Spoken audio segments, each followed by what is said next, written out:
Assalomu alaykum, qo'rmaylar. Yaxshi ko'rdinglar. Xo'p, klik qilaverasiz. O'tamiz prezentatsiyaga. Prezentatsiyalarimiz yaxshi. Hamma yaxshimi? Yaxshi ko'rdinglarmi? Sizlar charchamasdan. Yaxshi. Boshlaymiz. Bugungi darsimiz marketing bo'limi ekan. 9-dars. Media plan, content plan, delegatsiya, teginish nuqtalari haqida gaplashar ekanmiz. Bu narsadan boshlasak birinchi. Bu 5 ta qadam nima qadam edi? Nima kerak edi bizga? Bunga amal qilmasak to'g'ri nima bo'ladi? Bunga amal qilmasak nima bo'ladi? Masalan, tanilish uchun $1 million pul sarflasak, sotuv bo'lishi mumkinmi? Bo'lsa ham juda kam bo'lishi mumkin, to'g'rimi? Shunaqa yo'q ketgan kompaniyalar haqida eshitganmisizlar? Eshitganmiz. Kamera o'chirib turib gapira olamiz, to'g'rimi? Lekin o'chirmay hozir.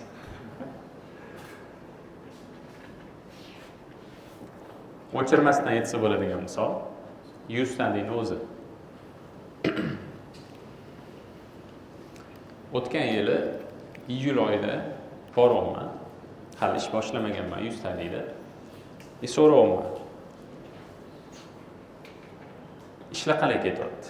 Endi ular yordam so'rashdi, men yordam beray deb chaqirishdi. Ishlar uncha yaxshi emas. Nimaga yaxshi emas? Nima bo'lyapti? Marketingga tinmay pul sarflayapmiz, lekin rezultat yo'q. Qancha sarflayapsizlar? Apreldan beri oyiga $5000 sarflayapmiz. Aprel, may, iyun, iyul, martda ham adashmasam sarflashgan ekan, ochishdan oldin. $25000 sarflashgan. Voy, $25000 sarflab yordinglarmi desam, yo'q dedilar. Ha, desam, ochilish marosimi ham qilganmiz dedilar. Qancha ketdi desam, 50000 dedilar. Xullas, $50000 dan oshiq xarajat qilib qo'yishganda,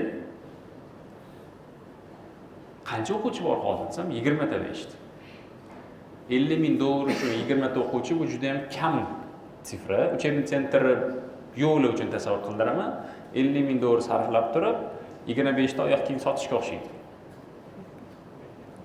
Bitta oyoq kiyim sotishingiz $2,5 dan tushyapti. Bitta uchebni sentrdagi bitta bola pul to'lashi $2,5 dan tushyapti. Bu zinuvchilar ham qimmatda bu. $10,000 ga sotadigan zina uchun, $10,000 ga sotadigan akfa romi uchun ham qimmatda bu darsi. U uchem sentrda o'quvchi-ku. Endi men aytaman. $50,000 sarflab olibsizlar. Yana bu anavi ishchilar oyligidan tashqari, ishchilar oyligi bilan, shu marketing oyliklari bilan $75,000 pul ketgan umuman. Endi men aytaman. Boysizlar deyman. Прям shu gapni aytdim. Boysizlar, shuncha pul sarflabsizlar desam, vot imенно boymiz deyishdi. Pulimiz ko'p, sarflab tashlaymiz. Hech kim отчетini so'ramayapti va biz darsi sarflashga tayyormiz, lekin bu narsa noto'g'riligini bilyapmiz. Shu narsani to'g'rilash uchun yordamga chaqirdik sizni deyishdi. Bitta ko'rib bering, nimani noto'g'ri qilyapmiz deyishdi. Men ko'rdim. Postlarni ko'rdim. Ochilish marosimi qilishgan, blogerlar chaqirishgan, bitta bloger $3000 dan chaqirishgan, ko'p blogerlar chaqirishgan. Orada ham blogerlar kelgan. Faqat qarasam, content hammasi manatga tanilishga. Ustadi IT akademiyasida dasturlash kurslari bor degan reklamani bir 50 marta qaytadan har xil variantda berishgan. Bizda oyoq kiyimlar bor, bizda akfa romlari bor, bizda ingliz tili bor, bizda xitoy tili bor, bizda bilmayman, o'sha nima deydi? Sensor integratsiya bor. Короче, sizda borligini bilishdi degani sizdan sotib olishadi degani emas.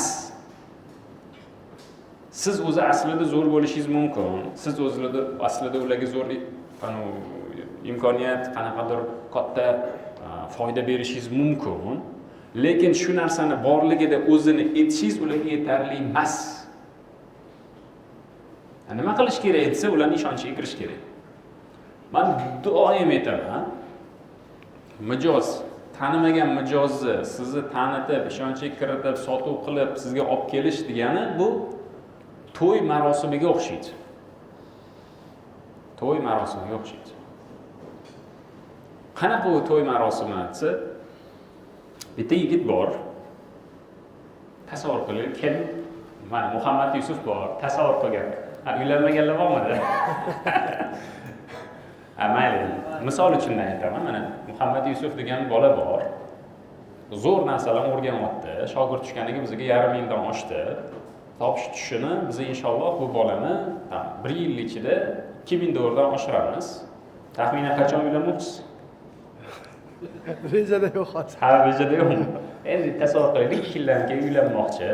Sizlarni masalan qiz bola jiyaninglar bor tasavvur qilaylik. Shu bola 2 yildan keyin kesadi bir naniga. 3000 dollar topganman. Meni misol uchun BYD Song Plus Pro bir narsa mashinam bor va men bitta anaqaga yangi uylarga pul to'lab qo'ydim. Mana chiqyapti. Shunga jiyaningizni pasportini olib chiqa oladimi? Aytavering. Shunday uchrashuvga chiqib qaytishdi, zaksga ariza tashlab, nikohdan o'tib kelamiz. Desa shu yigit. Nima deysizlar?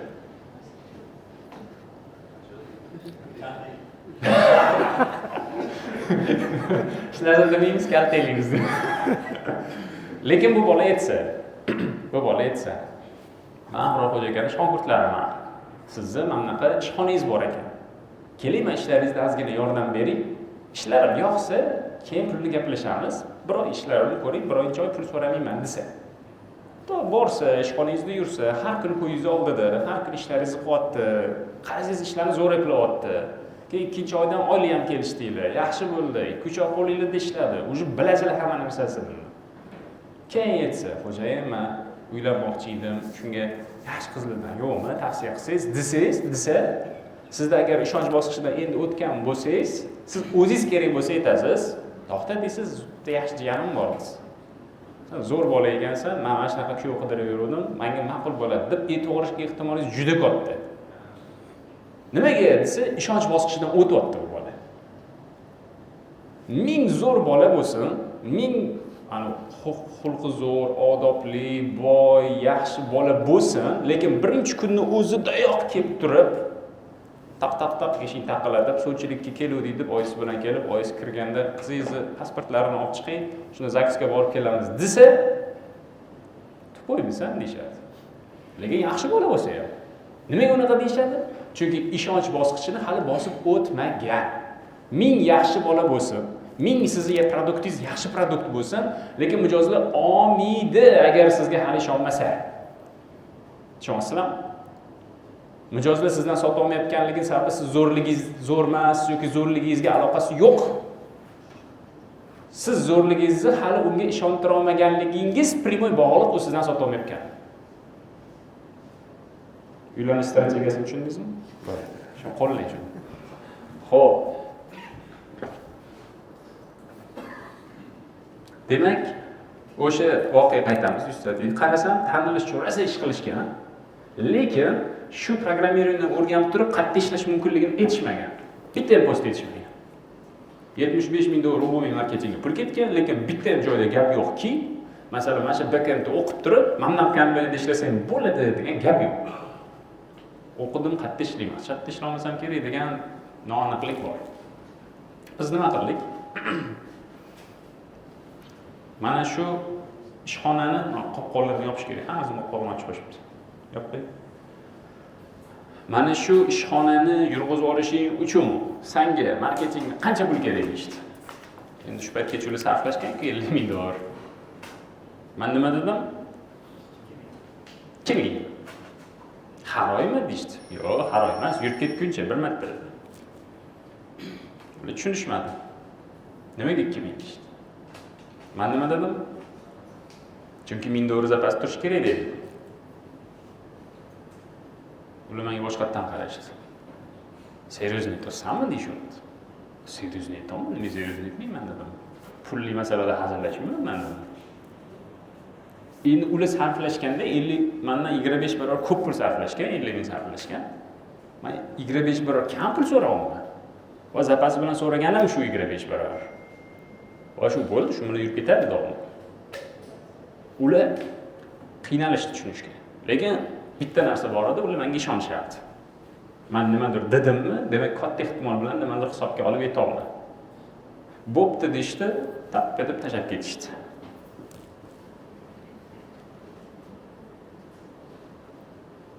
Va ishxona yurib ketdi. 40 million so'mlik oilaviy оборот, yiliga hozir 11 milliardga chiqdi. 7 ta xona, 7 ta o'quv xona bilan 11 milliardga chiqdik. Sizlarning 7 ta xonanglar bormi? 11 milliardinglar bormi? Agar yo'q bo'lsa, demak nimadir noto'g'ri qolsa har ham.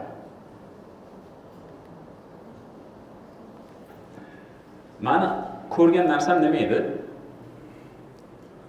IT kurslar bor degan post bor edi. Kelinglar bizdan sotib olinglar degan gap bor edi.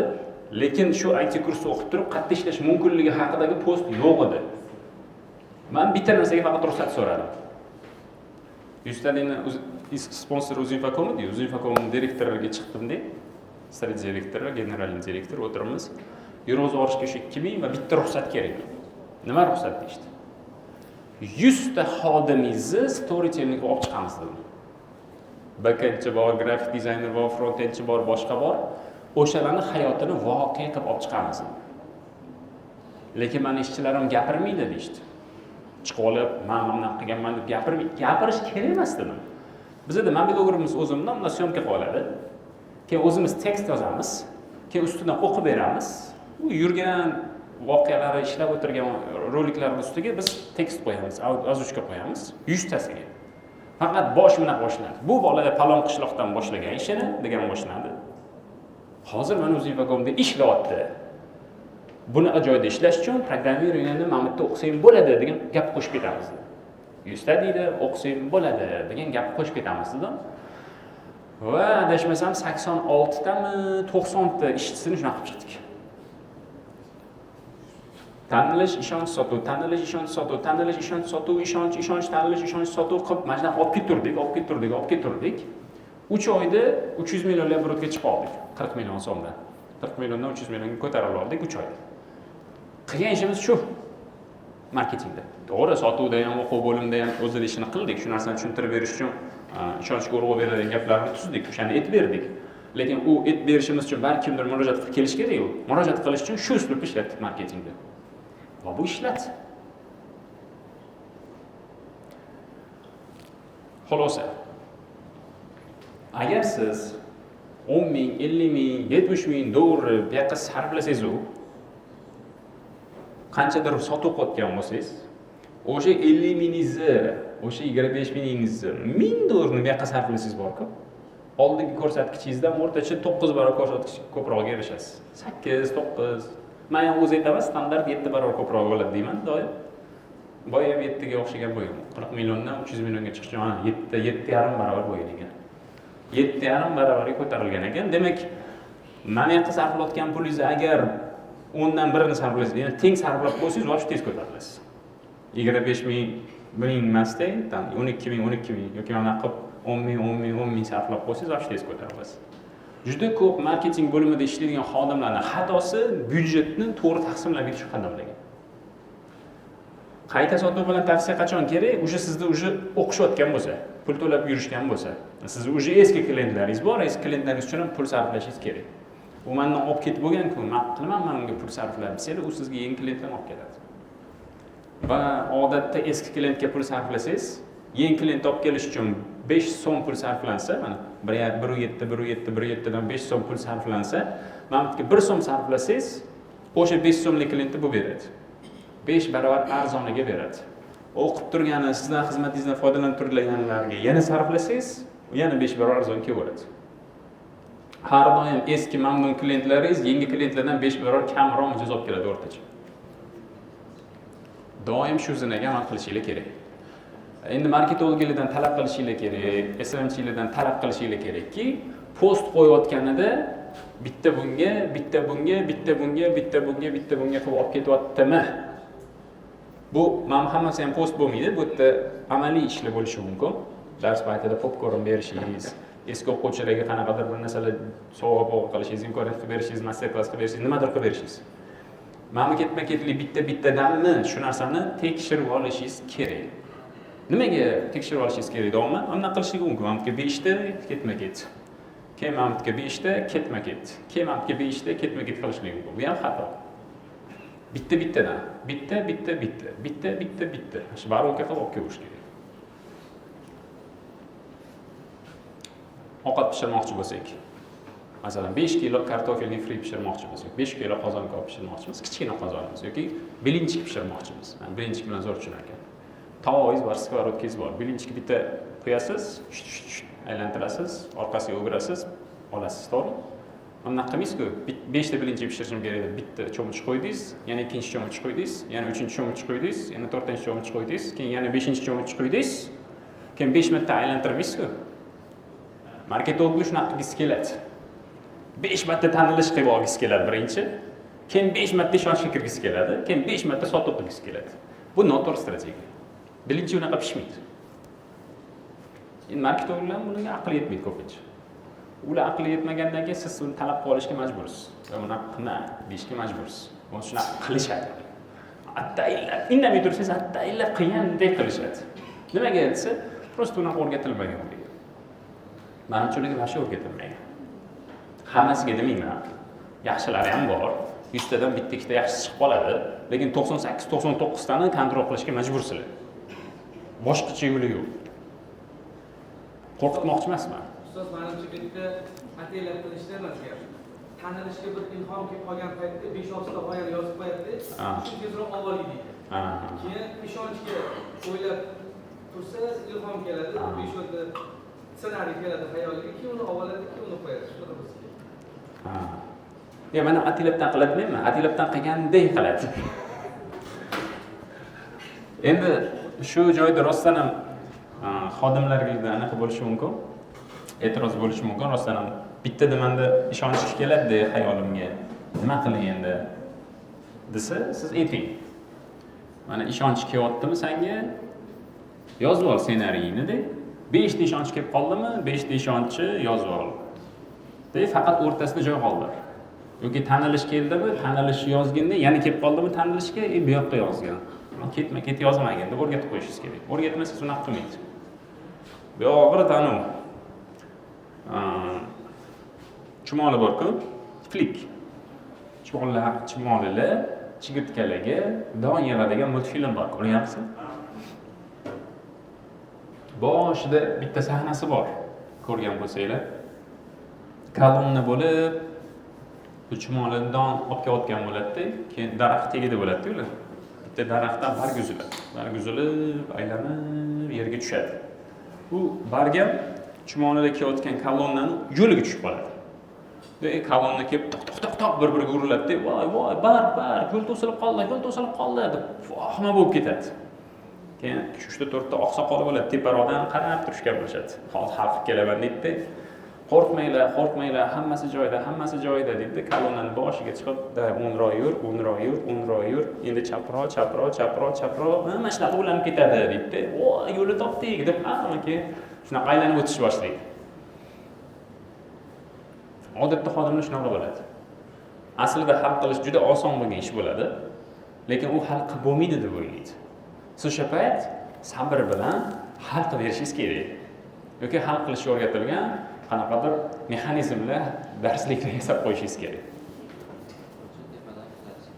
Uning uchun tepadan kuzatish, vashim, malades, sizga bitta like. Uning uchun tepadan kuzatish kerak, yordam berish uchun dotdilar. Rahbarlar nima qiladi ko'pincha, har doim emas. Birga yuradi. Tashish olmayaptimi? Yur, tashish olaman deb o'zi tashib, ichiga kirib ketadi ish. Biznes ichiga kirib ketdingiz, operatsiyonkada bo'ldingiz degani, bo'ldi, skandrol yo'qotdingiz degani. Tavsiya qilinmaydi unaqa qilish. Rahbar vazifasi faqat qaror qabul qilish. Buni qil, buni qilma. Qilishga ruxsat yo'q. Ishingiz shu. Kunlik o'rtacha 5-7 qaror qabul qilishingiz kerak. Agar kunlik 30-35 qaror qabul qilayotgan bo'lsangiz yoki siz juda tez o'sasiz, yoki umuman ishini bilmaydigan odamlar ishga olgansiz, yoki yoki ishchilaringiz sizni loq qilib o'zini ishlatayotganini ko'rsatadi. Ikkalasidan bittasi bo'lyapti. Kuniga o'rtacha qarorlar 5-7 ta bo'ladi. 35-40 ta bo'lmaydi. Agar 35-40 ta bo'tgan bo'lsa, yana aytaman. Yoki juda ham o'z tez o'syapsiz, juda ham tez kengayapsiz, rostdan ham haqiqatan o'zgarishlar ko'p bo'lgani uchun sizdan so'rashyapti. Zo'r, gap so'z yo'q. Sezon payti masalan, mana sentyabr bo'ladi, sezon paytida ko'p narsalar qilishingiz kerak, o'sha payt shunaqa bo'ladi. Lekin yil davomida bo'lmaydi bu narsa. Ikkinchisi, boshqa ishini bilmaydigan odamlar olib qo'ygan, shuning uchun har bir qadamini so'rayapti. Uchinchisi, o'zi qilishi mumkin edi, u indamasdan. Faqat sizga zo'r ko'rinish uchun siz bilan maslahatlashib oldingizdan o'tyapti. Ustoz to'rtinchisi bo'lyapti. Qaysi biri? Odamlar meni ulug' qilishyapti, ishlavaman deganday qilib. Lekin ular ishlavaman deb o'ylashyapti ham. Aslida siz kutgandek ishlamayapti. Hammasi menga miyib olganda, buni qanaqa qilaman, bunaqa qilaman. O'zini biratolasiga yana pastroqlashib ko'rsatadi, shuncha ishlayman. Bu erkinligi yo'qligidan ham bo'lishi mumkin. Chunki har bitta narsani so'ramay qilsa, yana orqasidan uni sabr Bo'lishi mumkin. berishi ham mumkin. Bo'lishi mumkin. Mana shu erkinlik haqida bitta narsa yozib olsak, tushunishimiz osonroq bo'lardi. Pulli masalalarni rahbar siz ishtirokisiz hal qilishmaydi odatda. Masalan, yangi fleshka olish kerak. Fleshka necha pul turadi o'rtacha? Aytaylik, $20 tursin. $20 tursin. Siz uchiritelsiz, siz ish boshqaruvchisiz, sizdan so'rab o'tirish shart emas shu narsa. So'rab o'tirmasa pulni xohlagan joyga ishlatib tashlaydi-ku. Siz chegara qo'yib qo'yishingiz kerak. Kunlik $100 dan oshmagan byudjetni operatsiyonkada kerak bo'lib qolsa, mendan so'rab o'tirmasdan ishlatishiga ruxsat. Faqat ishlatilganligini отчет dalilini menga topshirib qo'yasan kun oxirida degan qoidani kiritib qo'ysangiz, har qanday mayda narsaga sizni bezovta qo'yishmaydi. Va bu faqat moliyada emas. Bu marketingda ham, bu boshqaruvda ham, bu o'quv bo'limida ham, bu sotuvda ham, xohlagan bo'limingizda shunaqa chegarani belgilab qo'yishingiz mumkin. Undan katta qarorlarni marhamat men bilan qaror qabul qil yoki birinchi zam direktor bilan qaror qabul qil. U hal qila olmaydigan soha bo'lsa, ana endi men bilan qaror qabul qilasan deb segmentlarga bo'lib qo'yishingiz kerak. Shunda sizni kamroq bezovta qilishadi. Bo'lmasamchi kunlarga suv olishni ham kunlarda suv qolmabdi-da, olsang maylimi deb so'raydi. U siz aytishingiz shart emas-da, olsang mayli, ol kunlarga suv, u olib kelish shart bo'lgan narsa. 100 ming so'mlik 20 ming so'mdan 5 ta suvni olib kelish shart bo'lgan narsa. U sizni ishtirokingizsiz ham kelish kerak. Va shu chegarani qilib qo'ymasangiz, ishchilar tushunmaydi-da, qaysi ishlarni o'zim qilishim mumkin, qaysilarni xo'jayindan so'rayman, qaysilarni katta xo'jayindan so'rayman, bilmagani uchun sizni bezovta qiladi. Bilib olishini yo'lga qo'yib qo'yinglar. Marhamat. Ishonchga biza nima qilsa bo'ladi? Sizlardan investitsiya qoldirmoqchi chiqamiz. Sizlarda ikkita, birinchisi mijozlaringlar, qaysi mijozga qanaqa o'rnak berayotganinglar, u qanaqa ishlatayotgani, qanaqa davollik bo'layotgani haqida ko'p fikr bildiradi. Bu yog'i tovaringlarning zo'rligi haqida. O'zi 3 ta narsaga ishonish kerak edi-ku. Sizga, kompaniyaga ishonish kerak, tovarga ishonish kerak, hozir olishga ishonish kerak. Hozir olishiga ishonish bu, qishki ot tayyorlanishiga yo'q hokazo yoki hozir olsanglar bunaqa bonusimiz bor. Shu tovarga ishonish kerak. Ya'ni tovar unaqa issiq o'tkazmas ekan, sovuq o'tkazmas ekan yoki bir narsa ekan, buzilib qolsa to'g'rilab berar ekan, nasketni setga qo'yib berar ekan, regulovka qilib berar ekan, mana odam kelib qilib berdi. Imенно sizlar ishtirokinglarni ko'rsatish bu sizlarga bo'lgan ishonch. Mana shu uchtasini hammasini ko'p qilish kerak, ko'p. Ha. Bu bizni o'zimiz gapirib tushgan bo'ladi. Shartnomasini kiritgan.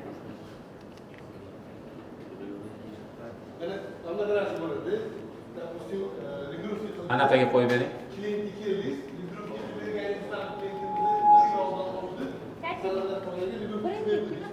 Bo'l, kerak emas bu. Sizning savolingizga javob. Qanaqa ko'rinishda qo'ysak bo'ladi degan savol bo'ldi, to'g'rimi? Tushundim. Biza sotsyetimizda shaxsan biza 100 tadik. O'tgan hafta 100 ming bo'ldik. O'zim mana shu yerda ko'rdim sahnada 100 ming bo'lganimizni. 100 ming bo'lish uchun oxirgi oy 90 ta post qo'ydik. Odamlarda savol paydo bo'ladi. 90 ta post qo'ysa, zerikib ketmaydimi? Zritel. Tomoshabin zerikib ketmaydimi? 90 ta postda yo'q, zerikmaydi. Nimaga? Turli xil uslubda qo'yasiz. Bir xil uslubda qo'ymaysiz postlarni. Hozirgi ishonchga qo'yiladigan odzivlar ham turli xil uslubda bo'lishi kerak. Kerakli uslublarni ko'rib chiqamiz. Birinchi rubrikani ko'ramiz, keyin formatni ko'ramiz. Bu o'zim profilimdan olyapti. Agar men bo'lganimda deb boshlanyapti. Agar men 18 ta xodimli uchastkani egasi bo'lganimda, men bunaqa rom qo'ygan bo'lardim, men bunaqa qo'ygan bo'lardim, bunaqa qo'ygan bo'lardim. Agar uyimda men bunaqa parovoy bo'lganida, men bunaqa bagrivatil bo'lganida, men bunaqa romni qo'ygan bo'lardim. Agar meni devorim men bunaqa bo'lgan, gips karton bo'lganida, men bunaqa rom qo'ygan bo'lardim. Agar meni uyim g'isht devor bo'lganida, men bunaqa rom qo'ygan bo'lardim. Agar meni uyim 2 etaj bo'lganda, men bunaqa rom qo'ygan bo'lardim deb oborasizlar. Ha. Bu birinchisi. Ha? Videoni yo'nalishi. Mana ishonch uchun video qilaylik deyapti-ku. Ishonch uchun video qilmoqchi bo'lsa,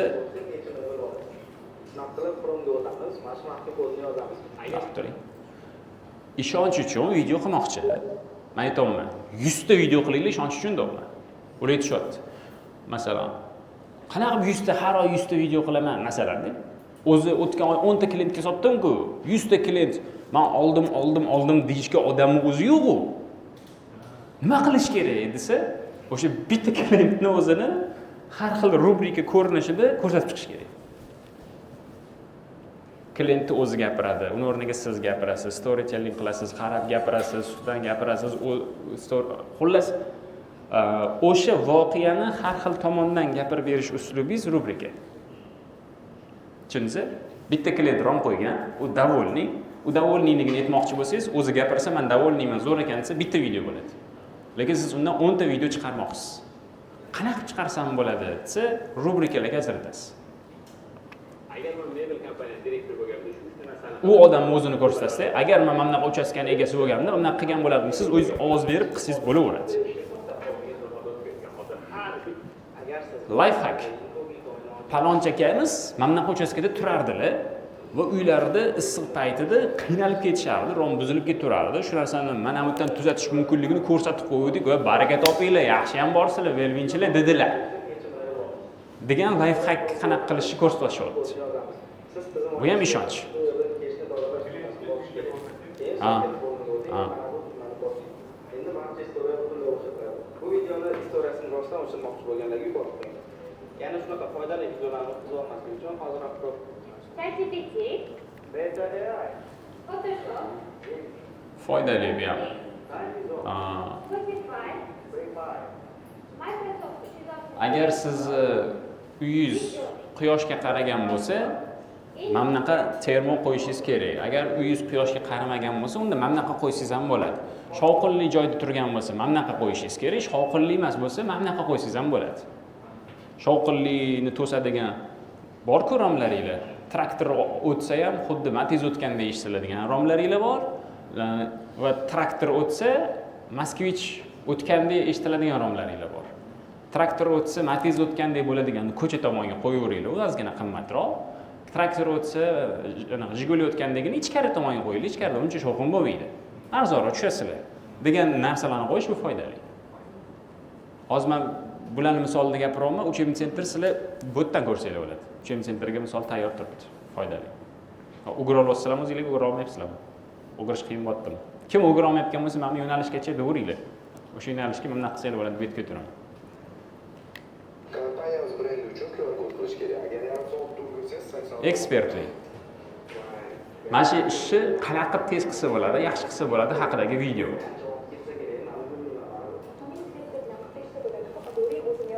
Romni qanaqa qilib tez yuvib tashlasa bo'ladi. Mehmon kelyapti, ulgurmayman u yuvishga. Uning uchun mana bunaqa yuvsangiz bo'ladi, yuvish usulini ko'rsatasizlar. Sig'ano, moskitni setkalarni yuvish usullarini ko'rsatasizlar. Ingliz tilidan 300 ta so'z yodlashga ana nima edi? Universitetimdan zadacha bergan. Semestrda shu 300 ta so'zni so'raydi. Qanaqa yodlasam ekan? Hech yodlay olmayapman desa, uning uchun mana bunaqa uslub ishlatsangiz bo'ladi deb 300 ta so'z yodlash uslubini ko'rsatasizlar. Gapirish imtihonim bor. Gapirish imtihonini qanaqa topshirsam bo'lar ekan desa, uning uchun mana bunaqa topiklarni bunaqa mashq qildirish anaqasi bor, mashg'ulotlar bor. Shundan mana bunaqa uslubdan foydalansanglar, tez gapirib ketadigan uslub bor. O'shandan foydalaninglar degan uslubni o'rgatasiz. Xullas, ishonchga kirish uchun to'g'ridan ham, tepadan ham, pastdan ham, o'ngdan ham, chapdan ham, tongdan ham, bundan ham. Ular hamma yoqdan olib borasizlar. Storytelling mana. Mijozingizni o'zini videoda ko'rsatasizlar, lekin o'zingizlar gapirib berasizlar.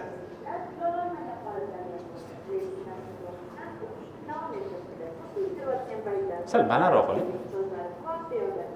Ulardan ish topish bo'yicha kerakli maslahatlarni olib, stajirovka qilib, portfolio yig'ib oldilar. Keyin bo'lsa, CS Express kompaniyasiga grafik dizayner lavozimiga ishga kirdilar. Agar sizlar grafik dizaynni o'rganib, shu kompaniyaga ishga kirmoqchi bo'lsangiz, unda kommentda plus belgisini qoldiringlar. Kim o'qiyapti mana shu? Bilmaysizlar. Xodim ishchilardan so'rab, sizlar o'qimaganmisizlar? Kim o'qigan mana shu?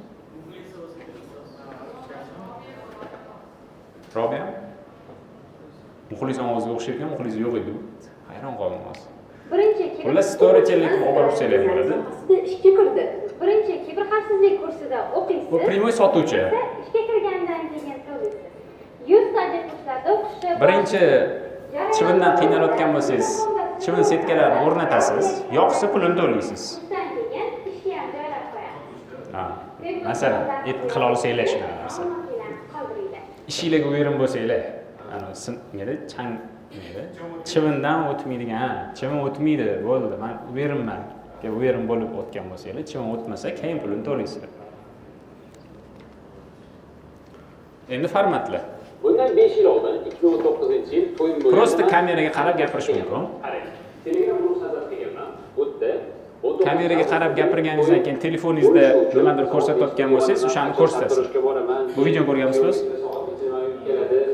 Keliniki ketamiz to'yxonaga ichida bor. Men to'y kunimni kun tartibi bo'lgan. Mana shunaqa uylanganman. Va avtobus kartasiga kim javobgar? Ishlatasizlar. Kim javobgar? Ularni olib yuradigan mashinada kim javobgar? Fotosessiyasi, kartingiz mashina, aylanish. Mana Mohir og'a yaqinda aytadi. O'sha yerdagi Mohir og'a manman. Va mana uy xatda, kelin uy xatda qachon soat nechida ketiladi? Hamma narsa belgilangan bo'lgan, mas'uliyat biriktirilgan. Va fotograf soat 10 da kelish kerak bo'lsa, 9:30 kelganini o'zini отчетini tashlagan. Gulchi 10 da kelish kerak bo'lsa, kelayotganini отчетini tashlagan. Chunki har bir kechikkan gulchi bo'ladi, fotograf bo'ladi, mashinachi bo'ladi, minutiga 1000 so'mdan sharafi bo'lgan. Shu orqali hech narsa kechikmasdan o'z joyida bo'lgan va kimdir nimanidir qidirmoqchi, so'ramoqchi bo'lsa, menga emas, o'sha biriktirilgan odamga, mashinachini o'ziga telefon qilgan, gulchini o'ziga telefon qilgan. O'rtoqlar, to'y qilish qiyin deb yurgan, tashib tushib ketayotgan bo'ydoq tanishlaringizga bu videoni albatta jo'natib qo'yinglar. Mana shu gap muhim. Videoni kimga jo'natish kerakligini aytish muhim. Shu videoni kimga jo'natish kerakligini aytsanglar, odamlar o'shanga jo'natadi. Agar aytmasanglar, jo'natish ehtimoli kam bo'ladi.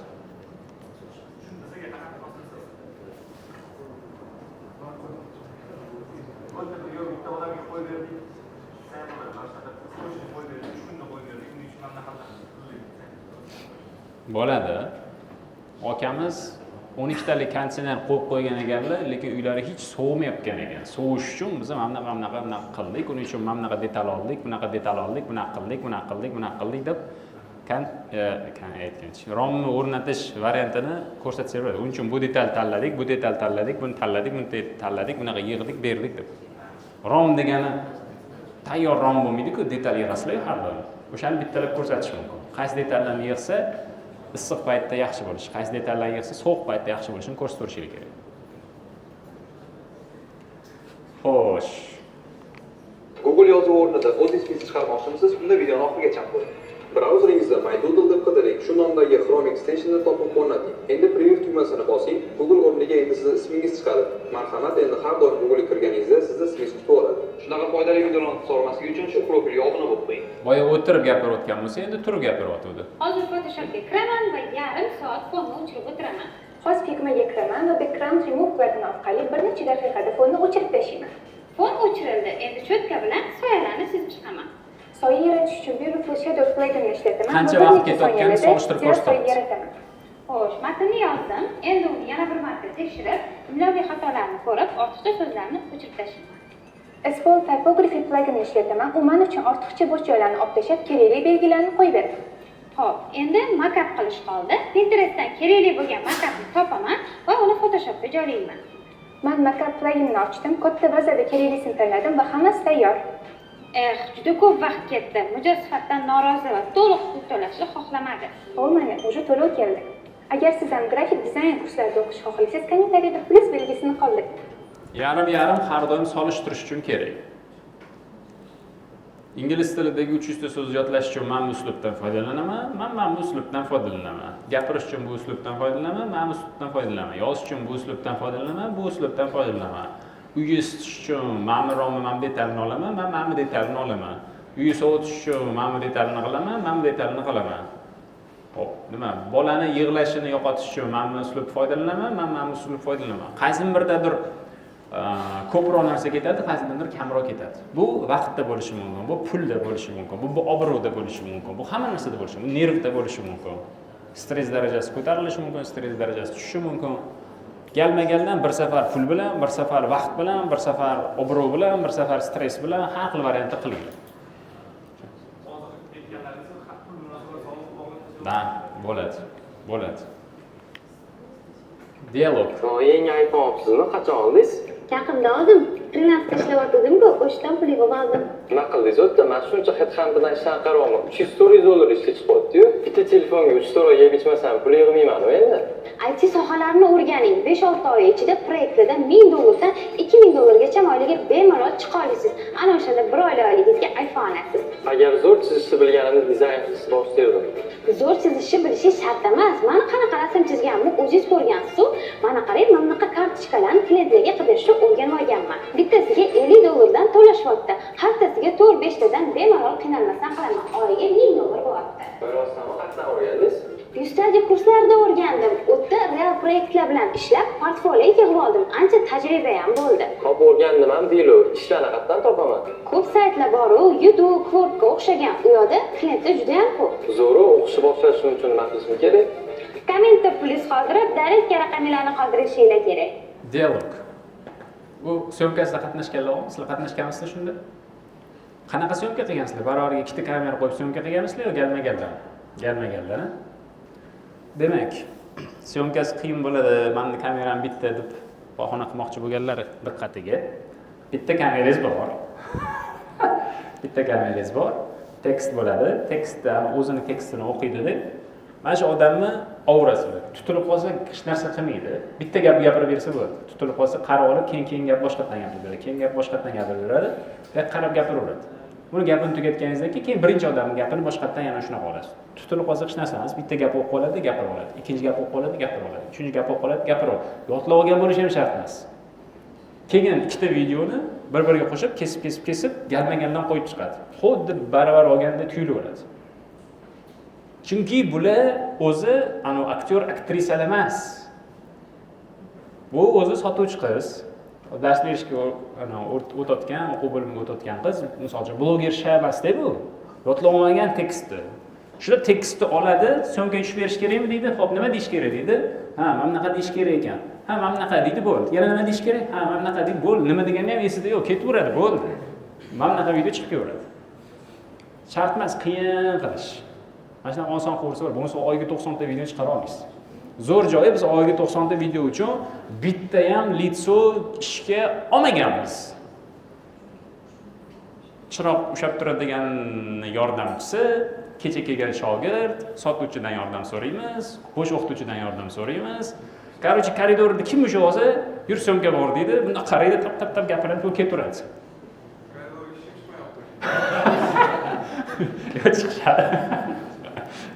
Chiqishadi. Labi? Hozir so'rasak bo'ladi. Syomkaga tushmayman deb xodimlar bilan muammo bo'lmayaptimi? Ana tushib bermayman deb odam qidirib yurmayapsizlarmi? Juda qiyin emasmi? Topsa bo'lyaptimi? Bo'ladi, to'g'rimi? Ssenarist bor, mobilograf bor, montajyor bor. Bo'ldi. Mana shu 3 ta odam hamma ishni qilib tashkillashtirishadi.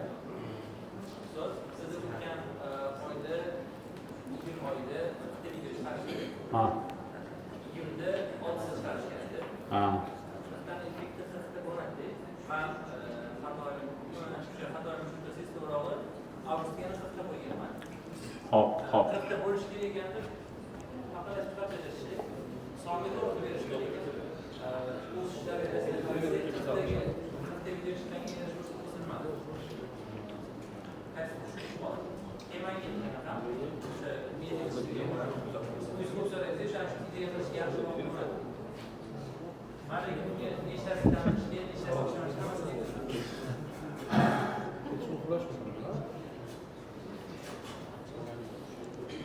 Voqea esimga tushib ketdi. Aytib beraman sizlarga. Bitta zavodda ishlayapman-da. Katta zavod, 450 ta xodimi bor. U sotuv bo'limiga ammo-serum qo'yadigan bo'ldik-da. Ammo-serum qo'yishimiz sababi sotuvchilari xullas bitta sotuvchi almashganda klient kelyapti, 10 mingta masalan baklashga otdi. Aytaylik, tasavvur qilib aytib 10 mingtaga 1100 so'mdan pul to'layapti. Yangi sotuvchilar hayron, nimaga 1100 so'mdan pul berasiz? Nech puldan beray?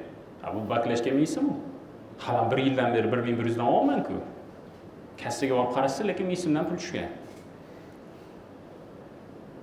Baklashga o'zi 900 so'mga chiqadi. Zavod 100 so'm qo'yib, 1000 so'mga sotmoqchi bo'ladi. Sotuvchi 1100 so'mdan sotyapti. Zavod bilan sotuvchi bir xil foyda ko'ryapti. Keyin orqaga qaytsak, 10 yildan beri shunaqa ekan.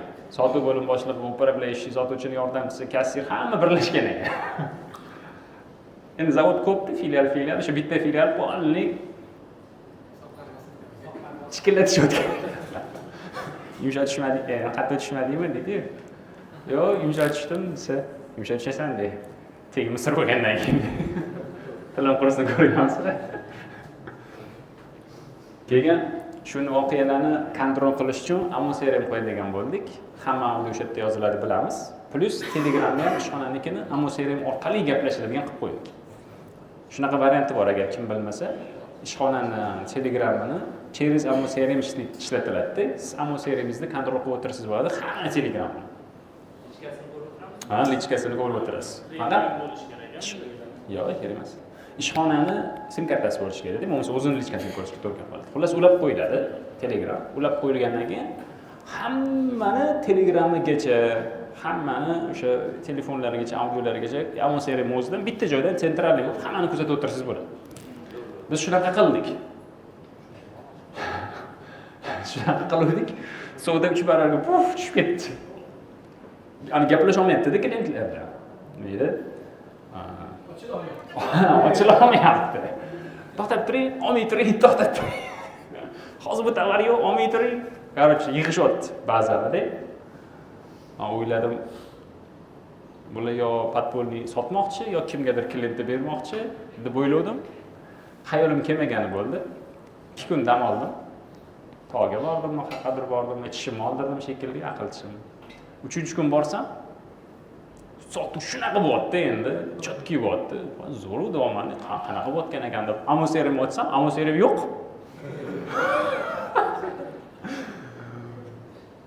Chiqib, o'chirib, voz kechib, tik bilan shu tekislatishdi. 2 kun ichida. Hayron bo'ldim-da. Borib ishchilarni kuzatyapman, cho'tki ishlashyapti. Yo cho'tki ishlashyapti deganda ko'rganda cho'tki ishlashyapti-da. Harakat bilan ammo-serum ko'ribman, keyin borib upravляющийdan so'rayapman. Ammo-serum ishlatmayapsizlarmi desam, yo'q deyishdi. Nimaga aytsam, ani suvdasi tushib ketganga anaqa bo'ldi. Siz kelmagan kuningiz bor-ku, o'sha kuni kechqurun yig'ilish bo'ldi. Rahbarni chaqirdik. Hamma aytdi, mana ammo-serum o'rnatgan uchun ishlaga ulgurmayapmiz, suvdamiz bo'lmayapti. Suvda kerak bo'lsa sizlarga yo ammo-serum kerakmi dedi-da. Birinchi xo'jayin yo'q, qilamiz qilishga deb turdilar, oxiri yengib chiqdi dedilar. Keyin o'sha kuni anaqa bo'ldi. Mana bugun yo'qotaylik, ertaga suvdan ko'tarib beramiz deyishdi-da, o'sha kuni yo'qotishdi, ertasi kuni suvda yaxshi bo'ldi, bo'ldi xo'jayin kerak emas deyordi. Deyishdi-da. Mana 3-kuni eshityapman buni. Qarab turibman-da. Endi unga pul ishlatilgan-ku. pul ishlatilgan, odamlarga o'rgatilgan, 2-3 haftadan beri sud ishlayotgan bo'lganmiz. Mani tizimlashtirishga chaqirishgan. Ha, u xo'jayinlar bunaqa qaror qabul qilsa, men 2 hafta, 3 hafta, 1 oy qurgan narsamni 2 kunda puf tekislab tashlaysa, men nima qilaman bu yerda dedim. Lekin aytdim, menga ruxsat bersanglar, men qaytaman. O'zinglar boshqaringlar, sog' bo'linglar, salomat bo'linglar deb ketdim. Keyin ushashdi. Deb bitta sotuvchisi adashmasam 70 minglikmi? Xullas yo'q tashagan. 70 ming cho'ntagiga solgan. 70 mingmi bilmayman, 80 mingmi? Xullas 3 kishini ushashgan. Ular ketgandan keyin ketdi-da, ketgandan keyin 1 oydan keyin mana shu katta promzona bo'lsa, promzonaning ichida ko'p zavodlar bo'ladi-da. Eshikdan kirganda chap qo'lda bilan zavodi bo'lsa, 1 oydan keyin eshikdan kirganda 10 qo'lda ular ochadi. Pul yaxshi erishgan ekanda. Keyin anaqa qilib qo'yishdi, banner qilib qo'yishdi. Bu yerda otda misol uchun 1-2-3 bo'lsa, bular 3-2-1 qilib nomni ham bitta harfini o'zgartirishgan-da, xullas. 3 ta harf bo'lsa, bitta harfini o'zgartirishgan, blistirga qo'yib qo'yishgan. Qo'l qoldim dedim. 1 yilda misol uchun zavod, 1 oyda zavod ochirish uchun qancha pul kerak sotuvchi odamga? Qancha pul yig'gan bo'lish kerak u?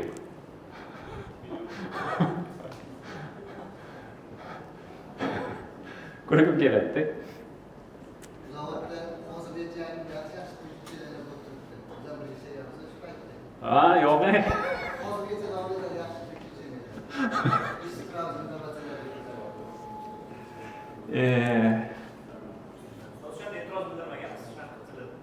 e'tiroz bildirganman. E'tiroz bildirsam, ko'rmayapsizmi, suvda tushib ketyapti-ku, u yoq edi, bu yoq edi bo'lganda.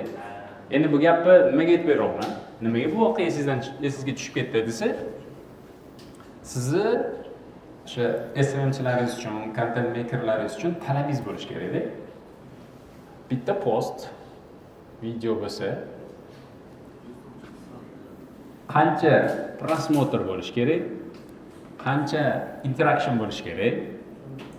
Ya'ni odamlar yo like, yo comment, yoki share, yo save qilgan bo'lish kerak. Va agar u sotuvchi post bo'ladigan bo'lsa, hammasida ham kerak emas. Sotuvchi post bo'ladigan bo'lsa, shundan qanchalik qancha sotuv kutayotganingizni plankasi bo'lish kerak. Bitta postning eng kamida minimal, misol uchun 3000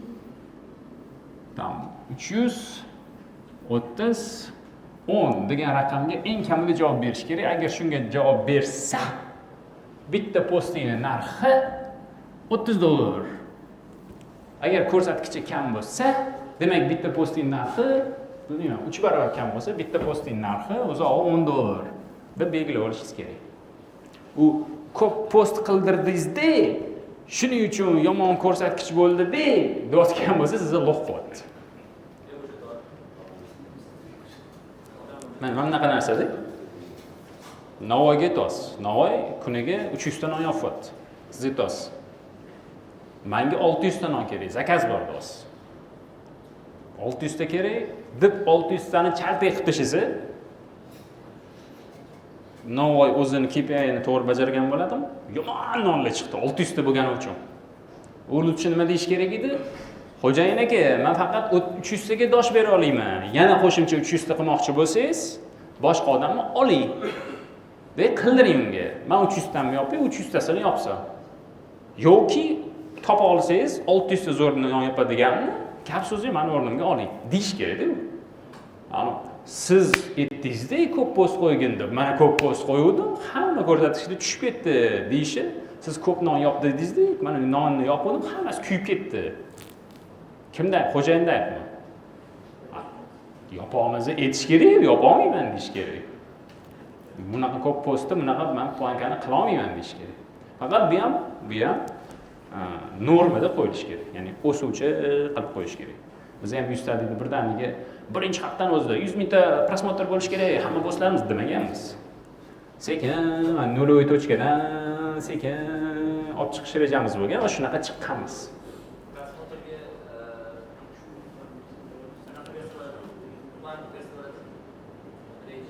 Faqat prosmotrga? Ha. Hozir Ha, o'rtachadan, oldingi qotgan ishlaringizdan, o'zingizlarning kuchingizdan. Men odatda rejani qayerdan beraman? O'zim qila olishimdan kelib chiqib aytaman. Ha, hozir tugatib olaylikmi shuni? Uslub bor, musiqa ustiga yozib deyishadi. Lekin men tavsiya qilmayman. Men doim qarshiman musiqaga. O'tshi buni o'rniga ovoz qo'yinglar. Ovozlar bo'ladi ekan-ku. Kimlardir kompyuter chiq yozayotgan, mashinalar huv o'tayotgan, qushlar sayrayotgan, o'shanaqa narsani qilsangiz bo'ladi. Atak. Men tavsiya qilmayman. Bo'ldi, formatlar tugabdi ekan. Qani, ko'ramizmi siz videoingizni? Opisaniyani o'qing degan yaxshi bo'lib tushadi-da, to'g'rimi? Ha, tushadi. Tushadi. Rasmotlar ham ortda bo'ladi. Xo'sh. Mana bir ikkita jadvalni ko'rib olaylik-da. Keyin alohida bo'lsa, alohida ham ko'rib beraman. Demak, o'rtoqlar, tanilish, ishonch, sotuv, qayta sotuv, tavsiya deganiga marketing uslublari bor. Kontentni qilish uslublari bor. Shu uslublarni to'g'ri tanlashingiz kerak. Vaqtingizga ChatGPT degan narsa bor. ChatGPT 5 ham chiqdi. Ishlatib ko'rdinglarmi? Kecha men ishlatib ko'rdim. Yaxshi, yomon emas. Lekin men sezmadim to'g'ri bilan. To'g'ri ham yaxshi edi, 5 ham yaxshi, menga bir xil tuyuldi. Kompyuterdan kirsam kirdi, telefonda hali ham to'g'ri ishlayapti. Sizni rahbar sifatida vazifangiz tanilish uchun qaysi marketing uslublari odatda mos tushadi va shu marketing uslubi ichi strukturasi qanaqa, shuni bilib olishingiz kerak. Tanilish uchun alohida, ishonch uchun alohida, sotuv uchun boshqacha uslublar, g'amxo'rlik uchun boshqacha, tavsiya uchun boshqacha uslublar bo'ladi. Buni men o'ylab topmaganman. Shunda ChatGPTga kirasizlar-da. Живой ko'rsataymi sizlarga. ChatGPTga kirasizlar. Yozasizlar. Marketing strategiyalarini spiska qilib ber. Jadval ichida tanilish, ishonch, sotuv, qayta sotuv, tavsiyalarga ajratib ber.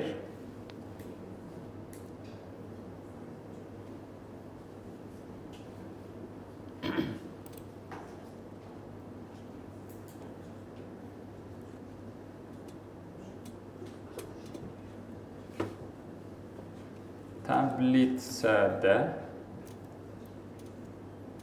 marketing uslublari kolonnada yo'q, kolonnada emas.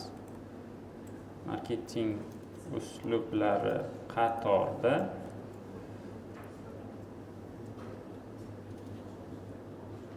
tanilish, ishonch qismlari kolonnada bo'lsin. Qaysi biriga biri mos tushsa, tichka bilan belgila. Mana. Tanilish, ishonch, sotuv, qayta sotuv, tavsiya deb yozdi. Bu yerda marketing uslublarini yozyapti. Va qaysi biri bir-biriga mos tushsa, mana tichka qoldi. Ko'rayotgan bo'lsangiz, qaysidirlardir 2-3 tasiga mos tushadi. Qaysilardir faqat bittasiga mos tushadi. Sizlarning vazifangiz hozir mana bu yozayotgan bo'lsa, target, reklama, chegirma, bu har xil ekan. Shuni har birining strukturasini so'rab chiqish. Marketing uslublarini nomini yozdim, strategiyalar nomini yozdim. Menga demoqchi edim, mana deb yozib qo'ydim. Marketing strategiyalarining asosiy turlari ro'yxat. Mana o'zi aytibgan ekan. Marketing strategiyalarini spiska qilib berdim. Jadval ichida tanilish, ishonch, sotuv, qayta sotuv, tavsiyalarga ajratib berdim. Va ajratuvdim mana qilib qo'ydi. Tushunarsizda bu. Ko'rishga qiyin. Keyin oson bo'lish uchun tablitsada marketing uslublari qatorda tanilish, ishonch qismlari kolonnada bo'lsin. Qaysi biriga mos tushsa, tichka qilib beringlar. Demak, marketing uslublari qatorda bo'lsin, tanilishlar kolonnada bo'lsin dedim. qaysi biri bir-biriga mos tushsa, ptichka qilib berdim. Ptichka nimaligini u ham biladi. Bunaqa qilib berdi. Siz ishingiz endi har bir marketing strategiyasi tarkibi ketma-ketligi qanday bo'lishini jadvalda qil. Deysiz, endi har bir marketing strategiyani ichini, tarkibini o'rganib chiqasiz. SEOning ichi nima, qanaqa ketma-ketlikdan tashkil topgan, mana ko'rasizmi? 1, 2, 3, 4. Shularni o'rganib chiqishingiz kerak. Bu nima uchun kerak? Odatda xodimlaringiz bilmaydi-da bu narsani. O'sha bilmayotgan paytda prezentatsiyaga o'tirasiz. Bilmayotgan payti to'g'ri qilyaptimi, yo'qmi tekshirishingiz uchun kerak. Chunki marketologlaringiz keladi, ketadi, o'zgaraveradi, lekin siz qolasiz-da. Qolganingizdan siz buni bilib olgan bo'lishingiz shart. Baxtingizga ChatGPT bor. Men o'rgangan paytlarim ChatGPT yo'q edi.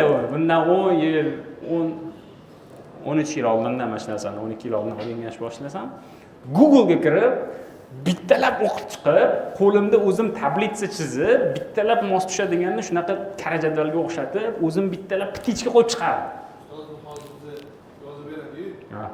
Miyamizda qolmaydi. Sizni miyangizda qolganda. To'g'ri. To'g'ri. 100 tarafi sizda bor-da. Biz shuning uchun siz dars berasiz o'zingizga. Sizni miyangizda qolganda. Biz shu ish qilganimizda bo'ladi. Ularni miyamizda qoladi, biz o'tiramiz, dahromocha. To'g'ri. Endi men aytmoqchiman, sizlar dars berib olishinglar shart emas, hech bo'lmasa to'g'ri qilayotganini tekshirib turinglar. Men xato gapni o'tgan bo'lsa kerak. Mana hozir shu promptni beraman, lekin esimdan chiqdi. To'g'ri. Mayli. Endi men yo'li borligini aytib qo'yapman. Xohlasanglar, foydalaninglar shu uslubdan. Xo'p, demak, har bir etapni, tanlash sotuvni har birini marketingga o'ziga mos tushadigan uslub bo'lar ekan va har bir uslubni o'zini ichini tarkibi bo'lar ekan. Siz vazifangiz shu tarkib to'g'ri qilinayotgan ishxonangizda to'g'ri yoki noto'g'rini tekshirib borish. Xodim noto'g'ri qotgan ekan, tarkibi 6 ta ketma-ketlik ekan, bu faqat 4 tasini qilib, 2 tasi qolib ketayotgan ekan deb qarab turishingiz kerak. Bo'lmasa boyaga aytilgan prosmotrlar tushib ketadi, boyaga interaksionlar tushib ketadi, litlar tushib ketadi. Shu aytganidek qolman, u nima bo'lmayapti deb hayron bo'laverasiz. Aslida to'liq qilinmayotgan bo'ladi. Xo'sh. Uchebni sentr ochishingizdan oldin bu marketing uslublaridan foydalanish tavsiya qilinadi. Ochilish paytida buni, ochilgandan keyin buni, 2 yildan keyin bunga o'tib ketish tavsiya qilinadi. ChatGPTdan so'rasanglar million xil variant beraveradi. Xohlaganingizlardan foydalanaverasizlar. Bu aynan shunaqa qilish kerak, bundan boshqacha qilish mumkin emas degani emas. Bemalol xohlagan uslubni qilish mumkin. Bu retsept degan narsa, xohlagan ovqat uchun xohlagan retsept qilish kerak. Faqat o'zgarmas narsa. Reklama bu tuz. Marketing bu ovqat. Bir qozon ovqat qilmoqchi bo'lsangiz, qancha tuz solasiz? Masalan, 10 litrlik, 5 litrlik qozonda ovqat qilmoqchisiz. Qancha tuz solasiz? 1 kilo solasizmi? Solmaysizmi? 1 qoshiq solasiz, to'g'rimi? Lekin siz marketologik ishchilarni bo'lmaganini yollab qo'ysangiz, oyiga 12 ta post qo'yadi. 12 ta postni prosmotri aytaylik, umumiy yig'ganda 50 ming prosmotr. Lekin target reklamangizni prosmotrni necha qilmoqchi bo'ladi? 300 ming, 500 ming qilmoqchi bo'ladi. Target reklamangizni prosmotrni. To'g'ri strategiyami? Umumiy ko'rishlar soningiz 1 millionta bo'lsa, sotmoqchi bo'lganingizni prosmotringizni soni может 100 mingtaga chiqsin, может. Teskarisi emas. Bir kosa ovqatga bir qozon tuz solinmaydi. Lekin siz marketologlar shu narsani qilmoqchi bo'ladi. Shuning evaziga nima bo'ladi bilasizlarmi? Ovqat sho'r chiqib ketadi-yu. Mijozlaringiz adnaraziga qimmat bo'ladi. Sizga ishonmaydi. Va sizga kelishganda, sotib olishganda shunaqa injiq bo'lishadi.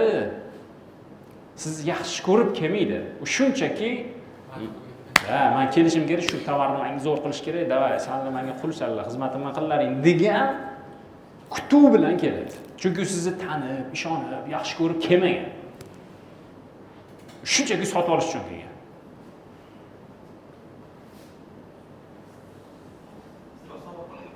Labi. Ha, ishonib kelsa agressiv bo'lmaydi. Ana roliklarni ko'rdinglarmi? Qizili chiqyapti-da. Yangi varianti. Mahrimga gelik so'ragan edim. Yoki boshqasi deyapti. Ana dugonam mahriga gelik so'ragan edi deyapti. Lekin hozir qaranglar deyapti. Kuyovni yaxshi ko'rib qolgani uchun qo'lisini sipir yurtdi deyapti. U gelikdan keyingi voqealar endi bu. Gelik so'rab yuruvdi. Gelik bo'lsa turmushga chiqaman deb yuruvdi.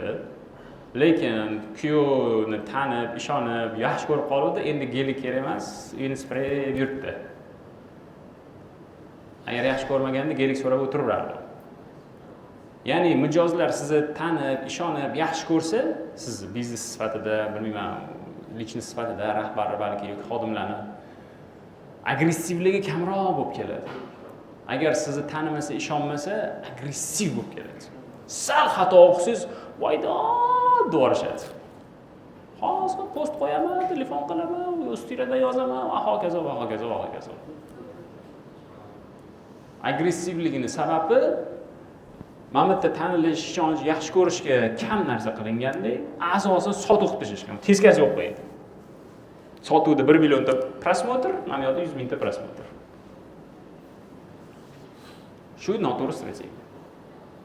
Nima qilish kerak etsa, nima qilsak bizni tanitadigan, ishonchga kiritadigan postlarni ko'proq prosmotr qila olamiz. Ssenariysini ustida ishlaylikmi, syomkasini ustida ishlaylikmi, montaj ustida ishlaylikmi yoki shunga pul tikaylikmi? Shuni ustida ishlash kerak. Har doim kontentga pul tikishingiz, targetga pul tikishingizdan, reklamaga pul tikishingizdan afzal har doim. 1000 dollar pulingiz bo'lsa, 500 dollar bu yoqqa tikish to'g'ri emas. 1000 dollar pulingiz bo'lsa, 800 dollar, 900 dollar bu yoqqa tikib, 100 dollarni bu yoqqa tiksangiz bo'ladi.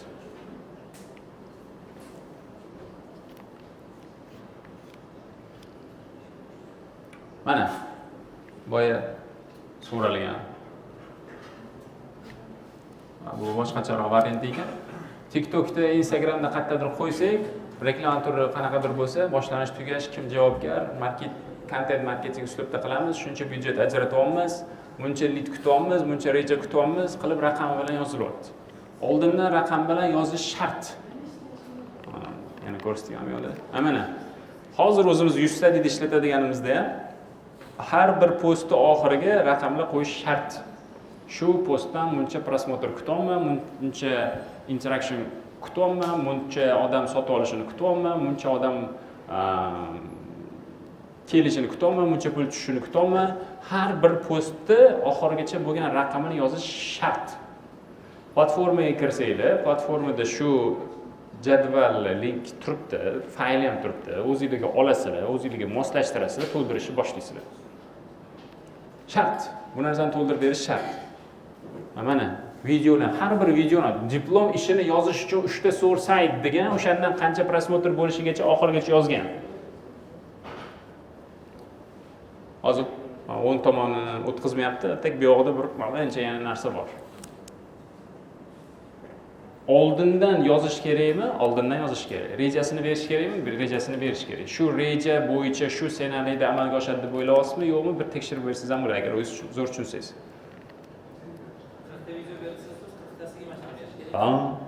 To'g'riga bo'lmaguncha.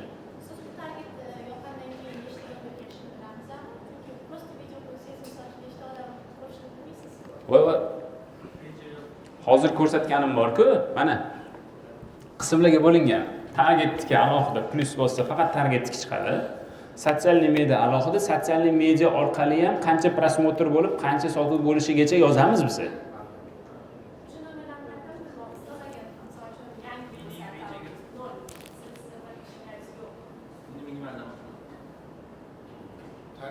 Tushundim. Masalan, Ahrobo'j aka, siz 3M sentrlar bilan ishlasangiz, yangi joy olsangiz, masalan, universitetda oldingiz, oldin ishlamagansiz, qanaqa bilasiz? uchinchi sentrlarni oldingi raqamlarni olaman-da, примерно shunga yaqinroq qo'yaman. Lekin siz masalan gips karton sotadigan joyga kirib qoldingiz. Umuman bilmaysiz raqamini. Unda nima qilasiz? Gips karton sotadigan boshqa marketologlarimdan so'rash boshlayman. Ha, примерно bu bozor o'zi qancha ishlaydi deb. Agar bila olmasam, birinchi ishga kiraman borib. Ishga kiramanda choy tashiyman. Choy tashib, marketologga yordam berib turib, keling aka yordam bera olaman ishlaringizga deymanda, raqamdan bilib olaman. Bilib olganimdan keyin bo'lmamni qilgan raqamlar deyman, keyin ishimni qilaman. Endi faqat menda hozir imkoniyat ko'proq, choy o'zim tashishim shart emas. Menda yuzlab bola bor choy tashib jo'nataveraman. Ular raqamlarni bilib kelaveradi. Ya'ni raqamlarni bilishga taqiq yoki imkonsiz degan joyi yo'q-da. Narx qo'yish o'yini o'ynadik esingizda bo'lsa, telefon, uchinchi sentrda sotish 250 million pul bor edi. Oranglardan kimdir hammani shunaqa raqamini bilib yuruvdi o'shanda. Kim edi o'sha odam? Siz bildingiz? Hech kim ularga urush bermagan, nimaga unaqa yuribsiz? Ko'rsatmagan, ko'rsatgani aytgan. Bozor. Короче, ko'pincha aytaman-da.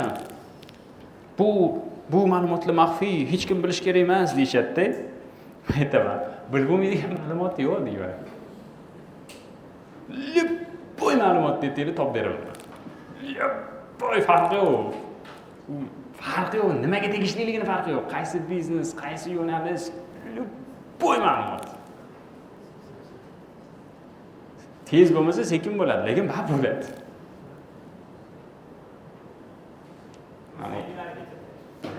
Ikkita o'rta aytadi-yu. Ikkita Afro-Amerikans videosi bor.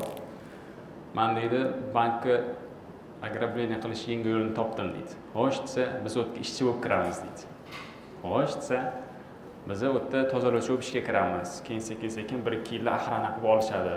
Xo'sh, keyin sekin ishlaymiz. Bizga har oy sekin-sekindan pul beradi. 30 yil ishlasak, mana buncha pul o'g'irlayotganmiz o'tdan deydi. To'poy buni ish deyiladi. Zotda hech kim bilmayapti o'g'irlayotganimizni. Biz o'sha yerda yurib o'g'iramiz pulini deydi. Ya'ni nimadir ma'lumotni olish eng oson yo'li o'z ishga kirish o'tdik. Tegi. Endi bu degani olib chiqib ketinglar demoqchi emasman. Men endi bilib bo'lmaydigan ma'lumot yo'q deyapman xolos. Xo'p. Raqamlardan olaman. Mana bu narsani ko'rib olaylik. Taktik reja bo'ladi, strategik reja bo'ladi. Strategik reja nima degani? 1 yildan ko'p bo'lgan muddatli rejalar strategik rejalar. 2, 3, 5, 10, 15, 20 yil. Va shu strategik rejangizda qachon qaysi uslubdan, marketingni qaysi uslubdan foydalanishingiz oldindan belgilab olishingiz kerak. Ha, bu narsani tushuntirishdan oldin bitta narsani ko'rsatishim kerak sizlarga.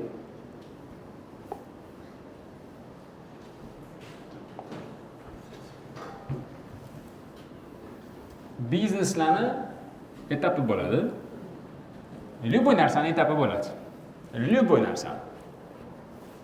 Noldan boshlanadi, sekin ko'tariladi, daraxtga o'sadi, sekin orqaga qaytadi, yana tushib ketadi. Любой biznes borki, shunaqa ko'tarilib tushadi. Любой marketing uslubi borki, mana shunaqa ko'tarilib tushadi.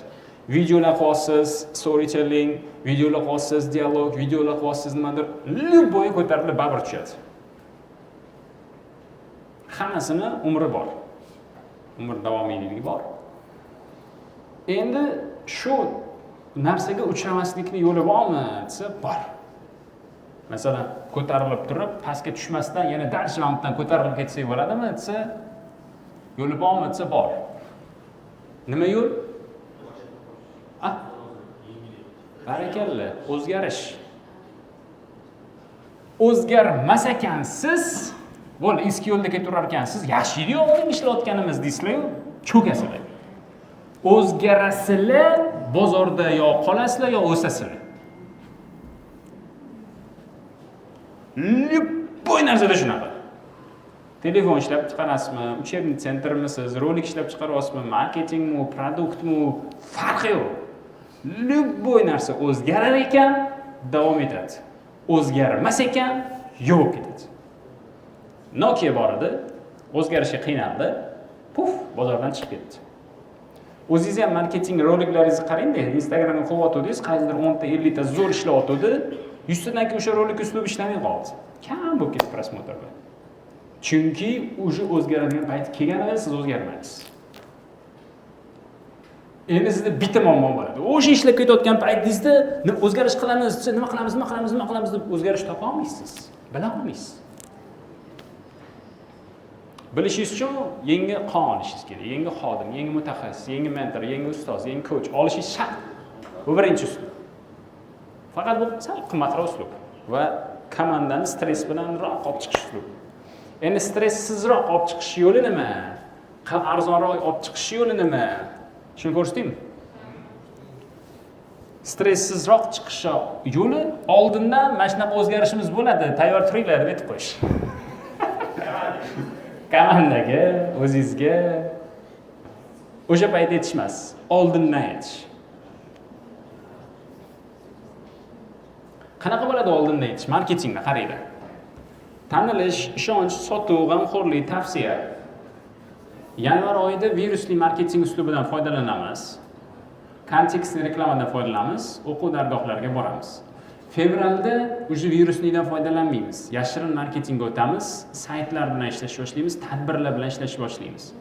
Martda PR marketingdan foydalanamiz, Instagramga urg'un beramiz, Stender devorlar bilan ishlaymiz. Aprelda PR marketingdan foydalanamiz, TikTok urg'u beramiz, televizor bilan ishlaymiz. Marketing uslublarini yoyib chiqasizlar. Bitta ishlatgan uslubingiz qaytib kelish kerak emas. Imkoni boricha. Bu ChatGPT'da yozdik-ku, uslublarni. Shu uslublarni chochib tashlashingiz kerak. Ulgursangiz har oy o'zgartiring. Ulgurmasangiz har 2 oyda. Juda o'zgara olmasangiz 3 oyda. Lekin 4-oy aniq zerikadi. Majozda to'g'ri oy bitta rubrikani ko'rmaydi. Chunki bitta marketing uslubida bir xil rubrika bo'lib qoladi. Format bitta bo'lib qoladi. Endi buni qanchaga yozib olgan yaxshi desa, kamida 3 yilga oldindan yozib olgan yaxshi. Endi siz ishchilaringiz aytadi. 3 yilga oldindan yozib olsak, zamon o'zgarib ketyapti-ku. Undan nima bo'ladi? Siz shu yerdan hozir Parijga bormoqchisiz, mashina haydab. Lokatsiya belgiladingiz. Ba'zi yo'llar o'sha payt yopilib qoladi-ku. Unda nima bo'ladi? Lokatsiya urmaylik, undan ko'ra tupa ketaveraylik desa, yoningizdagi odam. Nima deysiz? Ha, o'zgarsa o'zgargan yo'ldan yuramiz. Urg'uraylik lokatsiya. Hozir bo'lmasa boshqa yo'lga ketib qolamiz deysiz, to'g'rimi? Siz ishchilaringiz nima deydi? Rejani oldindan 1-2 yilga yozib qo'ygan desa, reja o'zgarib qoladi-ku, undan ko'ra tuzmaylik, tupa ketaveraylik deydi. Yo'q, tuzib qo'yish shart. Yo'q, lokatsiyani yozib belgilab qo'yish shart. O'zgarsa o'zgartirib olib keturamiz. Ishlaysa qiling. Zato pishgani qoladi uni, chiniqqani qoladi. Juda ko'pchilik aytadi, rejalar o'zgarib ketadi, o'zgarib ketsa nima kerak yozish? Men aytaman, siz qorningiz ochib qoladi, qorningiz ochsa nima kerak? Ovqat yeb, yemang hozir. Baribir ochadi-ku qorningiz. O'zgarsa moslashib ketirish kerak, всё. Yana qaytib tuzib ketaverasiz. Bardak bo'ladi agar reja tuzilmasdan. Doim innovatsiya qilishga harakat qilamiz, doim yangilarni siz shuncha asar, shuncha vaqt sarflab yangilashga harakat qilasiz, raqobatchilar shuni ko'rib ko'chirib oladi. Ya'ni tushundim. Sarflaysiz, vaqtingizni sarflaysiz, Tushundim. qo'ldan kelgancha maksimum darajada harakat qilasiz. O'sha 2-3 o'ringa turgan firmalar shuni birga-bir ko'chirib olishsa, qanaqa reaksiya qilish kerak? Shu narsa reaksiya qilish kerak emas, dars yurish kerak. Dars yana bor. Peridoy kompaniyalar har doim bor. Birinchilikda har doim yurishadi. Orqadagi kompaniyalar doim undan kopiya olishadi. Chunki sizni lider deb bilishadi, sizdan namuna olishadi va shuni qilish to'g'ri deb hisoblashadi. Bu normal holat. Agar siz lider bo'lib, yangilik ixtiro qilayotgan bo'lsangiz, siz orqangizdan kimdir kopiya qilayotgan bo'lsa, bilingiz oldindasiz. Orqada bo'lib qolmayotganingizga shukr qiling. Kimdandir siz ko'chirmayotganingizga shukr qiling.